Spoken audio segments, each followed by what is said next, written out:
High বন্ধুরা, daily life সিক্সে তোমাদের স্বাগতম। কাজলি মাছের একটা রেসিপি তোমাদের সামনে আমি নিয়ে চলে আসলাম।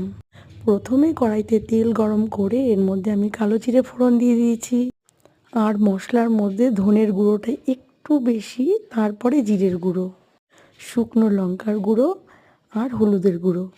তেলের মধ্যে কালো জিরে ফোড়ন দিয়ে মশলাটাকে ভালো করে নাড়াচাড়া করে নিলাম। তারপর আমি এর মধ্যে মাছগুলোকে ছেড়ে দিয়েছি। আর কাজলি মাছ এতই নরম, এতই পাতলা, যা নাকি ভাজলে পরে পুরো নষ্ট হয়ে যাবে। তার জন্য এইভাবে আমি একটু ভাজা ভাজা করে এপিট ওপিট করে নিলাম।